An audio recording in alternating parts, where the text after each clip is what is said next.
Alors, bonjour à tout le monde. Je suis très, très honorée de vous avoir ici, mais encore plus honorée d'avoir Dr. Donna Maziak, que moi, je ne connais pas, mais j'ai vraiment hâte de la rencontrer parce qu'elle a un CV super intéressant, puis le sujet qu'elle va nous présenter est encore plus intéressant. Alors, Dr. Maziak est une professeure titulaire à l'Université d'Ottawa et travaille au sein du service de chirurgie thoracique. Elle possède également une nomination conjointe au département d'épidémiologie et de médecine communautaire de l'Université d'Ottawa. En outre, elle est la directrice du programme de chirurgie thoracique à l'Université d'Ottawa et présidente du comité de spécialité en chirurgie thoracique du Collège royal des médecins et des chirurgiens du Canada. Et ça prend tout un souffle pour avoir un grand titre comme ça. Hein, les titres, des fois, c'est incroyable.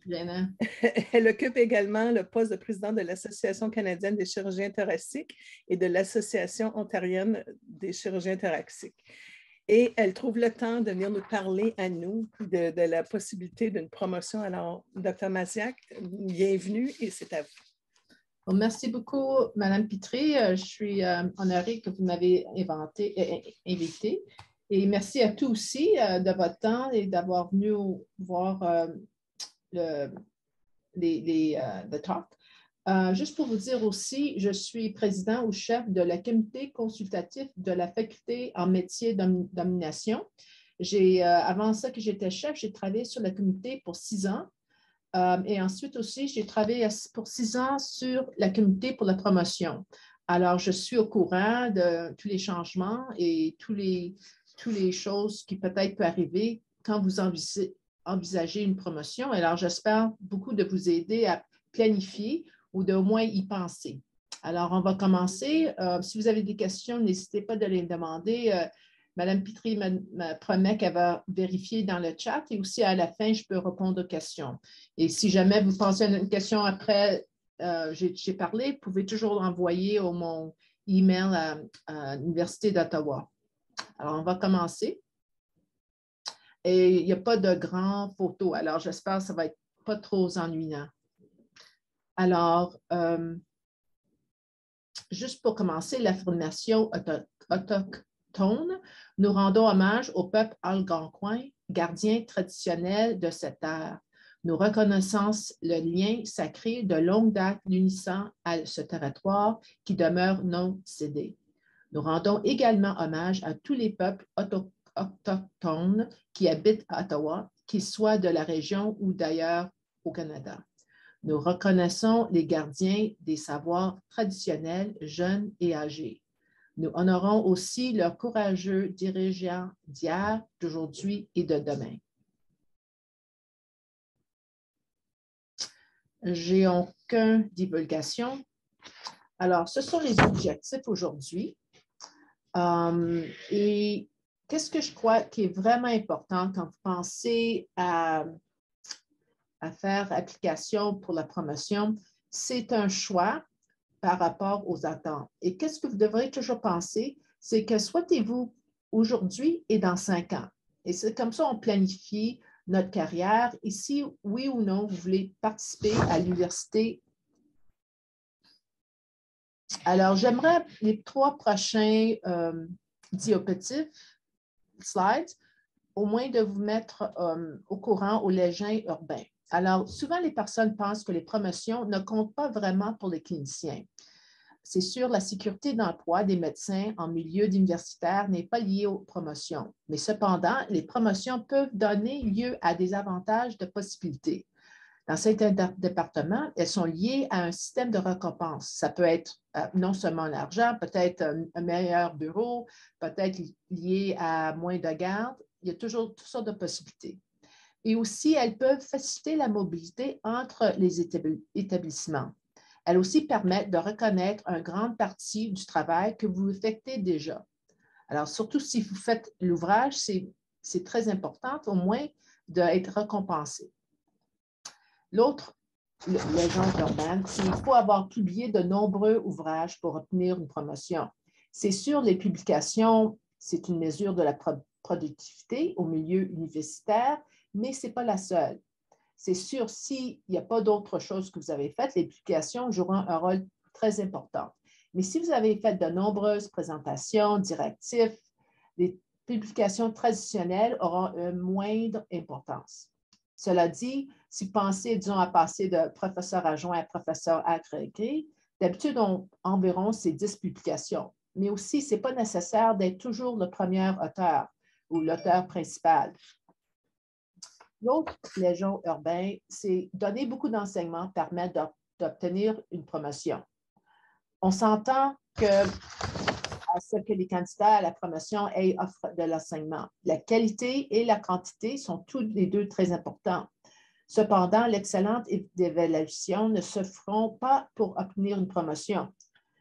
Alors, vous devrez aussi faire preuve d'innovation dans votre enseignement. Alors, c'est très important d'enseigner et ça fait partie d'une mission de l'université, mais aussi c'est l'innovation qui est très importante dans l'enseignement. Juste pour vous donner une idée, on a fait un sondage auprès du corps professoral et 26% ont dit que la promotion universitaire était les moyennes préférées pour la reconnaissance. Alors, juste pour que vous sachiez qu'il y a un nouveau processus de promotion depuis 2015. Maintenant, on a 3 domaines d'intérêt, expertise clinique, enseignement-éducation et recherche. Les dossiers d'enseignement requis pour tous les candidats. Alors, pas seulement ceux qui sont dans l'enseignement et l'éducation.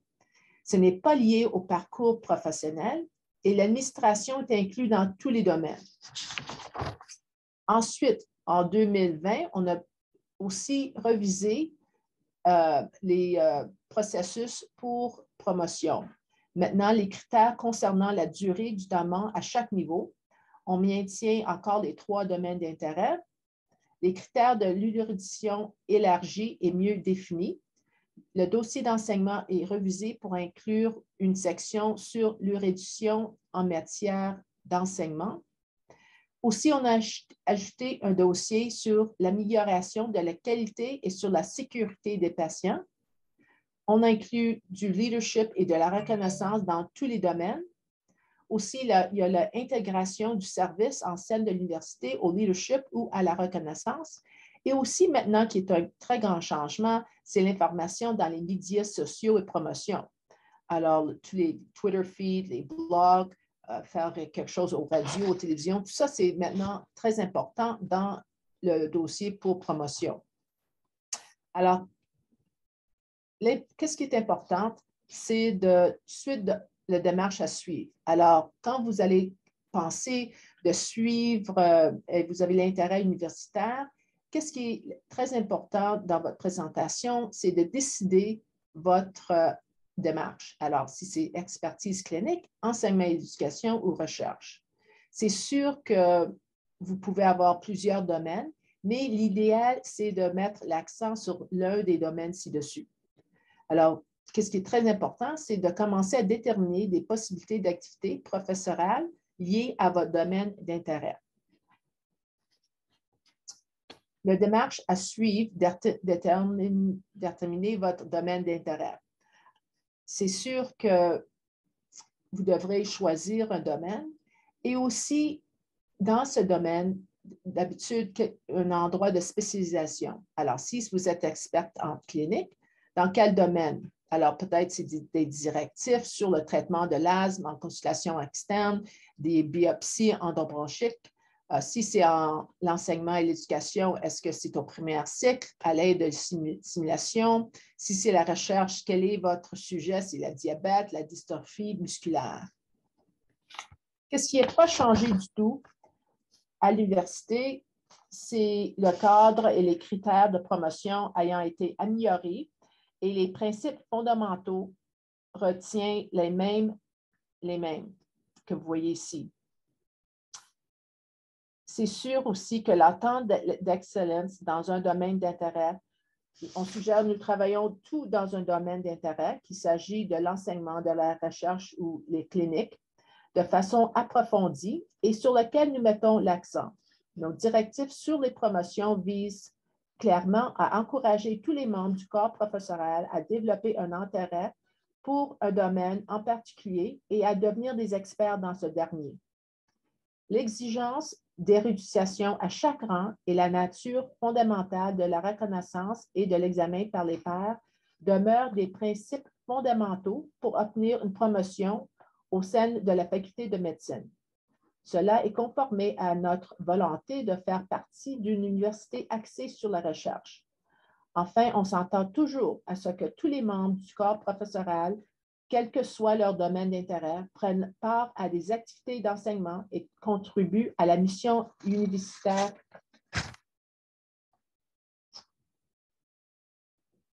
Alors, qu'est-ce qui est très important, c'est l'érudition. Juste, ça fait, c'est la référence fondamentale du travail. C'est aussi juste les éléments qui font partie de l'érudition. C'est un haut niveau d'expertise dans la discipline, innovation, diffusion, la possibilité de reproduction ou d'amélioration et les examens par les pairs. Le travail ne prouve pas automatique l'érudition.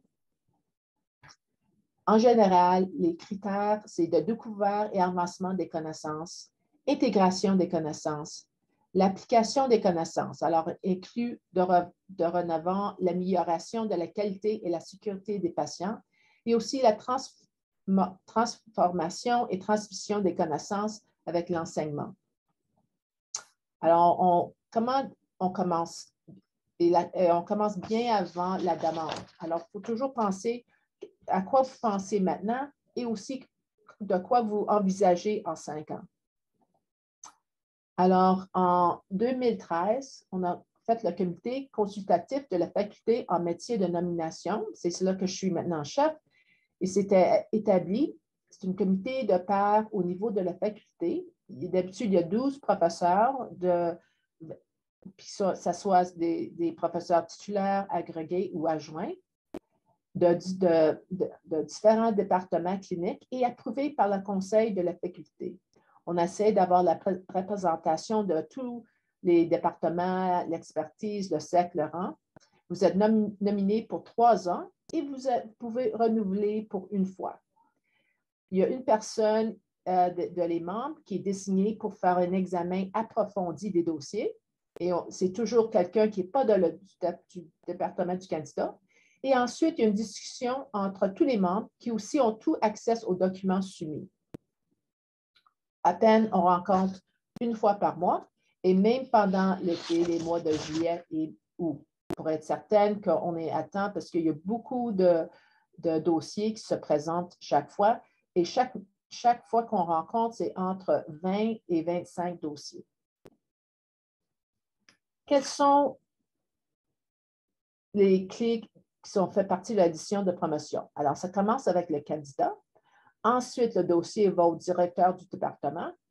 Ensuite, le comité du personnel d'enseignement du département. Ça, c'est pour chaque département, ils ont leur propre CPED. Ensuite, le dossier va au CCFN, après le doyen, et après le Sénat et le bureau des gouverneurs.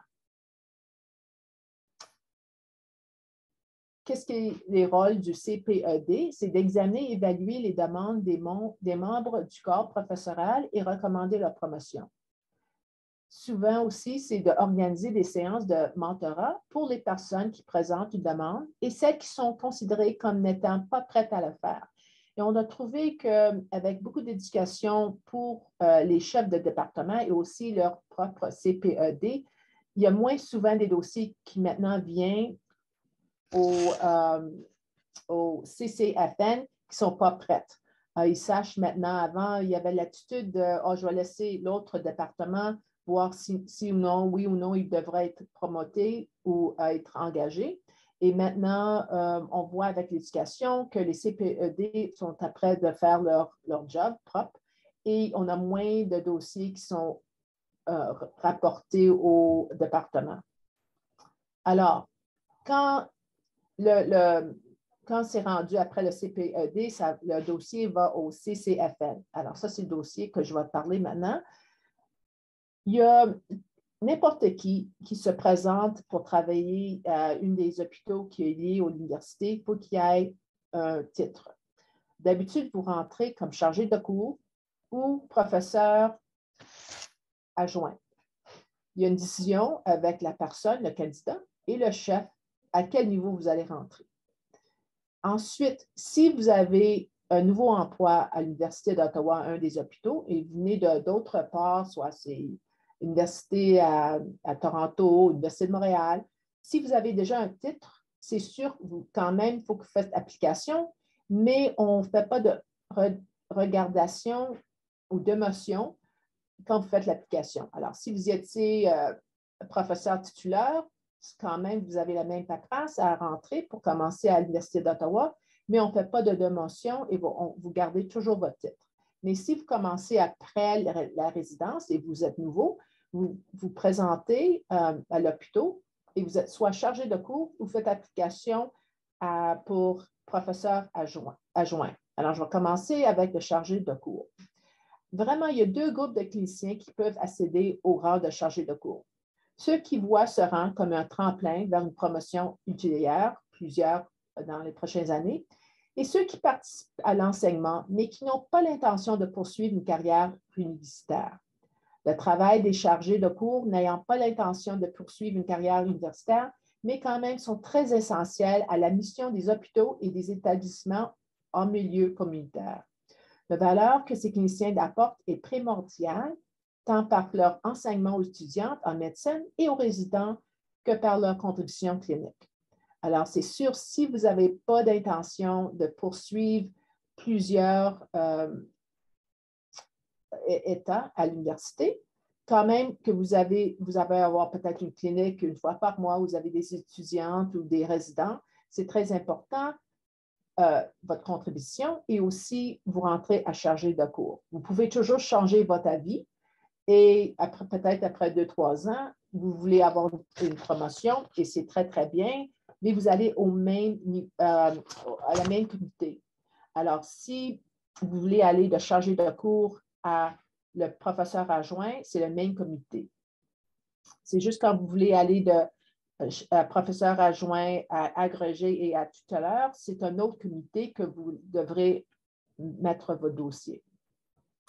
Alors, pour être nommé au rang de chargé de cours, qu'est-ce qu'il faut? De détenir le titre de docteur en médecine et posséder un permis de pratique ou détenir aussi le grade de PhD. On a plusieurs personnes qui travaillent beaucoup dans la faculté de médecine qui ne sont pas nécessairement des médecins. Alors, ça peut être des gens en pharmacologie qui travaillent beaucoup avec la diabète ou qui travaillent avec les psychiatres.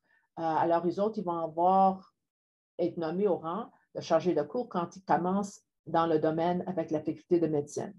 Aussi que vous avez suivi la formation clinique obligatoire, vous possédez des qualifications exigées par l'hôpital ou l'établissement communautaire concerné, et aussi avoir obtenu des additions particulières demandées par le département en question. Par exemple, vous êtes membre de l'Association canadienne de protection médicale. J'ai une petite question pour toi qui demande le diplôme. Est-ce que titre de docteur en médecine, est-ce qu'il faut que ce soit un diplôme canadien ou non. Le PhD? Pas obligé que ce soit un diplôme canadien? OK. Non, mais c'est sûr qu'il faut avoir preuve que vous avez bien le PhD ou le MD, que vous avez votre diplôme. OK. Alors, pas besoin d'équivalent canadien. OK. Non, non. Il y a même aussi des gens que, disons, en médecine familiale, ils ont fait leur résidence aux États-Unis. Ils ont seulement les examens aux États-Unis. Ils n'ont pas les examens ici au Collège Royal, autant qu'ils ont une sorte d'examen et le département de médecine familiale les accepte. Nous aussi, on les accepte. OK, merci. Mais en disant, juste pour que vous sachiez aussi avec le chargé de cours, aussi l'autre chose que vous avez besoin d'avoir aussi, c'est 2 lettres de référence.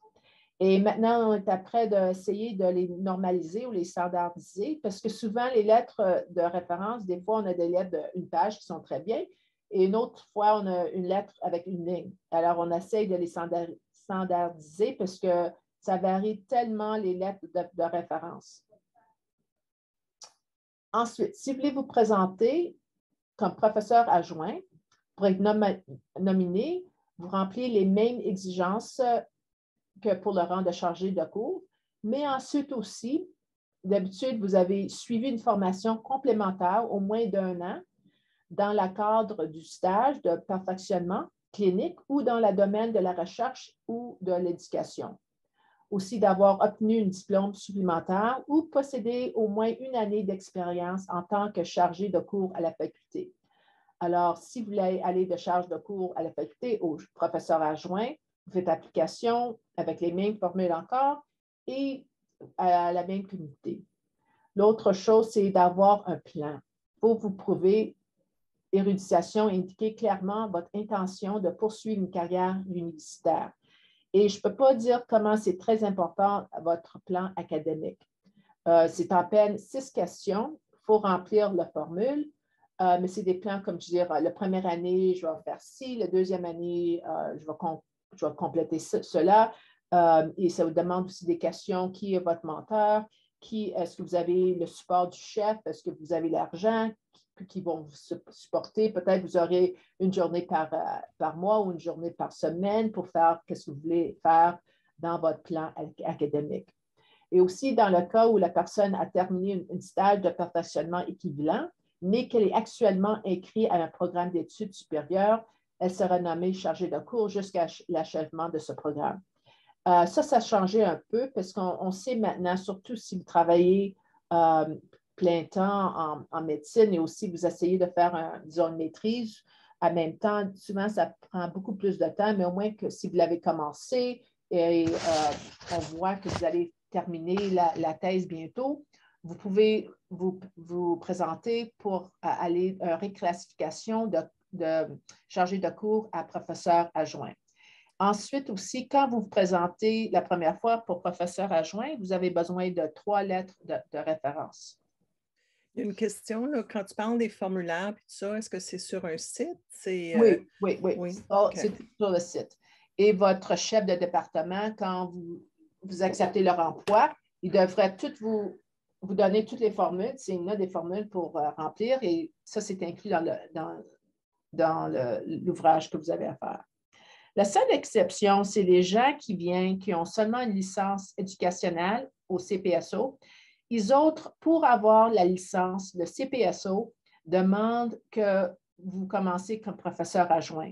Alors, si même que vous n'avez pas toutes les activités qu'on a listées ici, il faut qu'on vous donne le titre de professeur adjoint à cause de CPSO parce que vous avez une licence éducationnelle. C'est quelque chose qu'on n'aime pas. Ce n'est pas exactement juste pour les candidats canadiens, mais c'est CPSO qui le demande. Juste pour vous donner une idée de la demande totale pendant les 5 ans, comme vous voyez, ça a augmenté, mais environ, c'est entre, je dirais, environ moins, la moyenne est 200 demandes par année qu'on fait. Juste pour vous dire par année, aussi à quel niveau. Alors, je m'excuse, je n'ai pas pu changer les titres ici, mais vous voyez, pour le chargé de cours, ça représente 60% des applications. Ensuite, le professeur adjoint, je veux dire, c'est 32%. Et ensuite, on a de tout qui arrive. Ça, c'est le professeur agrégé, professeur titulaire et auxiliaire. On a un peu, et comme je l'avais dit, ça vient, la plupart des gens, ils viennent d'une autre université et on garde toujours leur titre qu'ils avaient. On ne fait pas de démotion quand vous venez à l'Université d'Ottawa. Et aussi, juste pour vous dire qu'est-ce qui est arrivé au dossier, environ 81% des candidats ont été approuvés au rang initial demandé. Il y avait 8,9% des candidats ont vu leur demande reportée ou refusée. Mais après qu'ils ont fait les changements nécessaires, un autre 38% d'entre eux ont obtenu le rang initial demandé après avoir fourni des informations supplémentaires. Et aussi, juste pour vous dire, on voit de les deux côtés. Des fois, les gens non seulement se présentent pour être professeurs adjoints et ils n'ont pas les qualifications. On voit aussi des gens qui se présentent pour être chargés de cours quand ils ont les qualifications pour se présenter en professeur adjoint.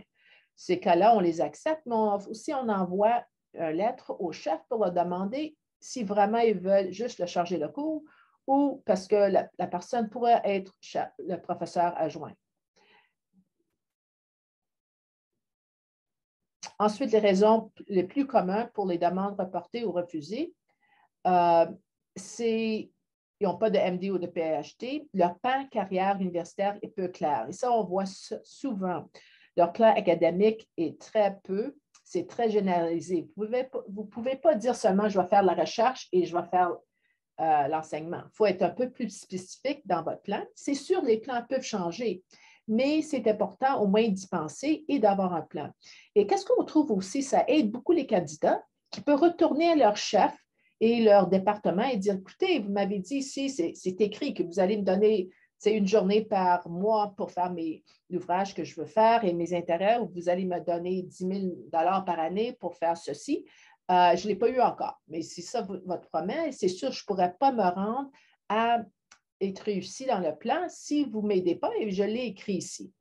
Alors, ça aide ça aide non seulement les chefs, mais aussi les candidats. Et l'autre chose qu'on a trouvé, quand il y a une transition de directeur ou CPED, c'est là qu'on voit des fois, il y a des problèmes avec les dossiers. Les gens ne sont pas habitués à les voir, ne sont pas habitués à ce qui vraiment est nécessaire. L'autre chose qu'on a trouvé aussi, souvent on remet les lettres au chef en disant il y a un problème avec le dossier, tel-ci, il manque, tel ça, il manque. Et qu'est-ce qui arrive, c'est que la lettre va nulle part. C'est rendu dans une pile. Et maintenant, pour essayer d'être certaine que tout le monde sache et est au courant, on envoie aussi une copie aux candidats. Alors, eux autres ici peuvent essayer de faire des changements nécessaires pour être certains que ce n'est pas retardé de 1 an ou 2 ans. Et ça, on a vu ça souvent. Et ça, c'est pourquoi on a fait ce changement.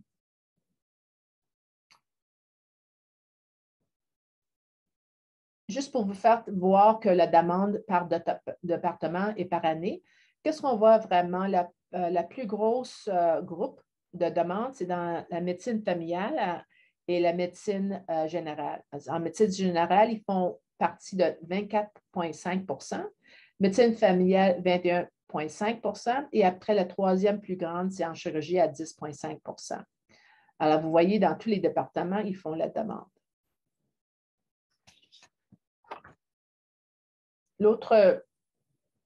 L'autre chose ici, vous voyez juste une autre façon de voir que toutes les applications, ça varie aussi les départements. C'est sûr, ces départements ici sont un peu plus petits que les autres. Alors, c'est sûr qu'ils vont avoir moins de demandes. Alors, une fois vous êtes chargé de cours, si vous voulez aller à professeur adjoint, c'est le même département. Et d'habitude, ça se fait après au moins 1 an dans le poste de chargé de cours. Si vous voulez le faire à 2 ans, 3 ans, on a même des applications à 5 ans, mais environ, c'est entre 18 mois et 2 ans qu'on voit la plupart des gens qui font le passage de chargé de cours à professeur adjoint. On appelle ça une réclassification. Ce n'est pas vraiment une promotion. Les promotions, c'est un autre comité. Et si vous voulez aller de chargé d'adjoint à agrégé ou titulaire, c'est dans un autre comité. Mais la personne doit se prouver son engagement envers la mission universitaire de l'établissement et qu'elle ait été indiquée clairement son intention de poursuivre une carrière universitaire. Et la chose qui est la plus importante, c'est votre plan académique, comme je vous l'ai dit avant, qu'il faut présenter avec, quand vous voulez, une réclassification. Vous n'avez pas besoin de lettre de référence. Et qu'est-ce qui arrive dans la réclassification? Qu'est-ce qui est très important, c'est la lettre d'intention du candidat, le plan académique, aussi le protocole d'entente à jour, le CV aussi qui est à mise au cours des dernières 12 mois, je veux dire, et la lettre d'appui du directeur de département. Ensuite, la réclassification va dans le comité CPED dans leur département et ensuite, ça va au CCFN. Alors, le passage de chargé à cours à professeur adjoint par département, la plupart sont approuvés à 42,8 13 étaient défaits et 3 étaient refus. Et ceux qui étaient remis ou rapportés, la plupart des raisons, c'était parce que le plan académique n'était pas clair. comme je vous avais dit, vous ne pouvez pas justement mettre, je vais faire de la recherche et je vais faire l'enseignement. Il faut être un peu plus spécifique. Et comme je vous avais dit, le plan peut changer dans les prochains 5 ans, mais au moins vous avez pensé et dans le département aussi vous supporte. Alors, juste pour vous parler un peu à propos qu'est-ce qu'on pense après que vous êtes professeur adjoint et vous voulez aller au professeur agrégé ou professeur titulaire, et c'est sûr, il faut passer à agrégé avant titulaire. Il y a vraiment 3 étapes. Et vous voyez le schéma ici. On a aperçu les étapes à suivre pour préparer un dossier de demande de promotion. Dans un premier temps, les membres du corps professeurs doivent choisir un domaine d'intérêt qui représente leur principale contribution et réalisation, ainsi que leur incidence, et montrer comment ils ou elles répondent aux critères de promotion liés à l'excellence, à l'érudition et à la reconnaissance dans ce domaine, dans leur CV ou dans un dossier selon le domaine d'intérêt. Et nous savons qu'en tant que les membres de corps professionnel, nous participons parfois à d'autres activités qui ne relèvent pas de notre domaine d'intérêt principal. Ces derniers sont néanmoins considérés comme des contributions importantes à l'université. Ces activités et les autres contributions, y compris les activités administratives, peuvent être inclus dans votre dossier de demande de promotion pour compléter votre profil. Il est très important aussi que tous les membres de corps professionnel sont tenus de préparer un dossier d'enseignement et de le présenter en même temps que leur dossier de demande de promotion, et qui montre aussi leur contribution envers la mission éducative de la faculté. Pour vous aider à préparer votre dossier de demande de promotion, aussi la faculté offre des directives, des modèles, des listes de vérification et même des cours que vous pouvez aller. C'est sur le web à la faculté que vous pouvez voir aussi. Alors, comme je vous avais dit, ça, c'est un nouveau comité pour la promotion. Alors, juste pour vous donner l'idée, qu'est-ce qui est très important, c'est comme écrire une histoire quand vous allez pour le processus de promotion. Il faut que vous choisissiez un sujet choisir un sujet, ça, c'est votre demande d'intérêt. Établir une table des matières, ensuite, une lettre de motivation et le CV, et produire au moins plusieurs chapitres. Comme une partie, c'est le CV, le dossier d'enseignement, le dossier clinique. Tout ça, c'est très important. Alors, je vais juste donner des exemples des 3 intérêts de domaine et qu'est-ce que peut-être vous pourrez inclure dans votre CV qui va vous aider à votre promotion entre les 3. L'autre chose que vous sachiez, c'est pour aller à professeur adjoint et agrégé, on regarde des choses nationales. Ensuite, si vous voulez aller agrégé à titulaire, c'est plutôt au niveau international que vous avez fait tout votre travail. Alors, il y a vraiment un processus et aussi un avancement dans les rangs. Alors, juste pour vous donner, si vous avez choisi le domaine d'expertise clinique, je vais vous donner des activités que peut-être, comme exemple, vous avez inclus. Alors, ça peut être un modèle de soins cliniques, des protocoles de traitement, des applications des technologies existantes, des traitements innovants, des procédures. L'uridisation, c'est non seulement des publications, mais ça peut être des protocoles pour le traitement des patients, des webinars, des présentations lors de conférences, des lignes directrices et des exemples de leadership et reconnaissance. Ça peut être des invitations, des rôles dans des organisations professionnelles, des participations à des comités, soit chef ou vous participez. Ça peut être des prix ou des éditeurs. Au niveau de l'enseignement et de l'éducation, les activités peuvent être l'enseignement didactique, des innovations dans l'enseignement en classe, des élaborations de programmes, des rétroactions des stagiaires, des mentorats. Ça peut être aussi pour l'érudition, c'est des publications. Puis on sait aussi que les publications, ça va être très différent si c'est dans l'enseignement comparé à la recherche. C'est quand même très difficile de faire des publications en enseignement et éducation. Il y a beaucoup moins de place que vous pouvez faire les publications. Alors, on sait que on n'entend pas que vous aurez autant peut-être que quelqu'un dans un autre domaine d'intérêt.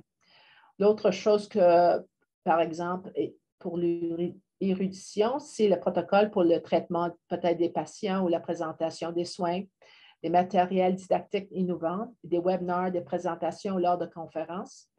Et aussi pour leadership et reconnaissance, des exemples, c'est des invitations, des rôles dans des organisations professionnelles, la participation à des comités, des éditateurs, des revues scientifiques, des prix. Et aussi, dans tout ça, c'est très important, la média sociale. Alors, ça peut être dans des blogs, des Twitter feeds, dans sur les nouvelles. J'avais même un dossier une fois qu'eux autres, il y avait parlé et publié dans The New York Times et Washington Post. Et juste ces deux journaux, je vous jure qu'il y a plus de gens qui ont lu ça que les gens qui lu le New England Journal. Alors, on pense toujours à tout quand on lit votre dossier. Si vous faites la recherche, c'est un peu plus exact. Les activités peuvent être la recherche fondamentale, les cliniques ou qualitatifs, conception d'études, subventions, nouvelles méthodes, la technologie, des stagiaires. L'érudition, c'est des publications, la demande de subventions évaluée par les pairs. Et dans les exemples de leadership et reconnaissance, c'est l'invitation, des rôles dans des organisations professionnelles, la participation à des comités, des éditateurs, des revues scientifiques et aussi des prix. Ensuite, juste pour vous donner les promotions universitaires au comité, les dernières années, qu'est-ce qu'on voit ici que, si vous regardez la ligne ici, c'est que ça a bien augmenté, surtout quand on a changé les choses en 2015. C'est plus clair, les gens qui évaluent et aussi les candidats qui se présentent sachent plus les règles et qu'est-ce qu'ils doivent mettre. Parce que souvent, on trouve que les gens réellement ont fait l'ouvrage, mais ce n'est pas bien présenté. Et ça, plus c'est difficile à trouver qu'est-ce que vous avez fait dans votre dossier, plus c'est difficile pour être certaine pour avoir votre dossier approuvé. Alors, comme vous voyez, ça a augmenté environ dans 58 à 68 % et la dernière année, en 2019-2020, ça montait à la proportion approuvée à 92 %. Alors, vous voyez qu'avec les changements, on voit l'effet que les dossiers sont mieux préparés. OK. Ensuite, ça, c'est juste pour voir, pour que vous voyez dans une autre façon la même chose, que ça a vraiment changé. Et ça, on a aussi dans tous les départements, ce n'est pas un certain département qui n'avait moins que d'autres. C'est sûr, le plus petit département a moins de personnes qui vont pour promotion, mais c'est quand même, tout le monde a réussi plus dans tous les départements. Ce n'était pas juste seulement les gros départements comme département de médecine familiale ou en médecine générale. Alors, la conclusion, c'est que c'est important surtout, si vous avez une carrière universitaire, de participer aux promotions. L'enseignement, c'est très important. Ça fait partie de la mission universitaire à l'Université d'Ottawa. Alors, même si vous ne voulez pas faire parcours dans la promotion, quand même, votre ouvrage est très apprécié à l'université. Pour commencer à charge de cours et après à agréger, à professeur adjoint, c'est un certain comité. Après, pour faire la promotion du professeur adjoint à professeur agrégé et professeur titulaire, c'est un autre comité. C'est sûr, c'est plus que vous avancez, plus que votre ouvrage, c'est au niveau local, après national, après international. Mais ce qui est très important au commencement, c'est d'avoir décidé avec un ou deux domaines d'intérêt. Ensuite, avoir, comme je l'avais dit, l'intérêt local, ensuite national et international. C'est très important de discuter avec votre chef de division et de certaine que votre ouvrage fait partie du département et qui sache et qui vous supporte. Aussi, est-ce que vous avez besoin d'un mentor pour essayer d'arriver à votre succès? Et aussi de au début, décider des possibilités à explorer pour que vous pouvez réussir à votre promotion. Alors, des choses comme des conférences, des ressources, des organisations que vous pouvez participer, non seulement ici, local, mais à la faculté, à l'université et aussi à d'autres choses comme le Collège Royal peut-être ou à votre organisation au niveau du Collège Royal comme le College of Family Medicine, quelque chose comme ça.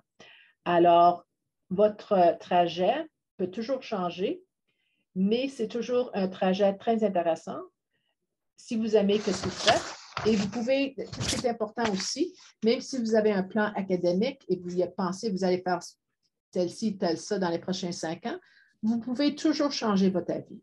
Et il y a beaucoup de ressources, et qui peuvent vous supporter, mais c'est sûr, il faut les trouver. Ils ne vont pas venir à votre porte.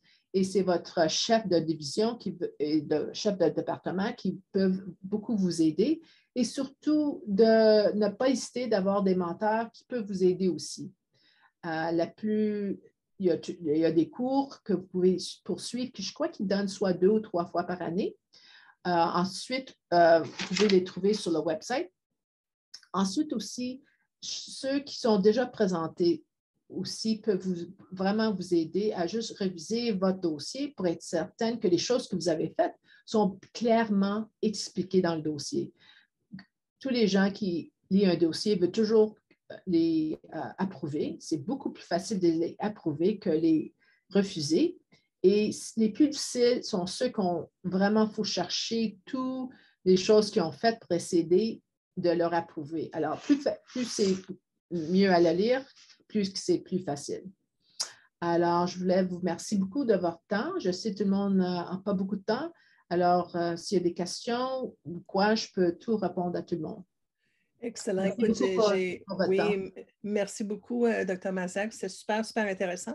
J'aurais aimé ça que tu sois là avant que j'essaie d'appliquer pour changer mon titre.